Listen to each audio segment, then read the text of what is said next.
crise qui est très dure, on n'en est toujours pas réellement sorti, et elle est importante. Et il y a un deuxième niveau, qui est une crise démocratique.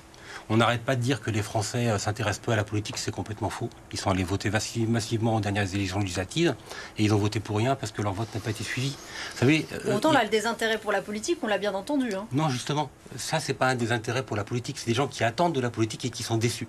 C'est tout sauf de l'indifférence et du désintérêt. Il y a au contraire tous les témoignages.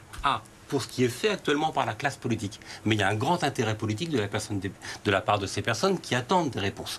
Vous savez, il y a eu une date marquante en 2005 avec le traité constitutionnel européen.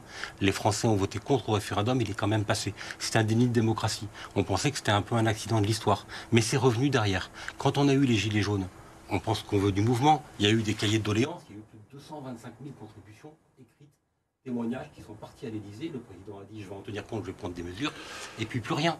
Le président de la République lui-même, il a nommé une convention citoyenne pour le climat. Les citoyens sont impliqués, ils ont travaillé, 149 mesures. Au final, peanuts, 10% à peine qui sont tenus. Il y a eu la mobilisation exemplaire contre le mouvement des retraites, avec un front syndical uni, des contre-propositions qui étaient faites, et au final, un 49-3.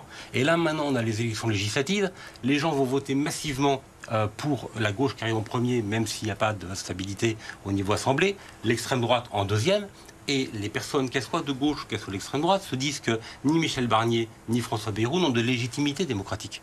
Et ça pèse. Peut-être Pierre Hippolito, vous entendez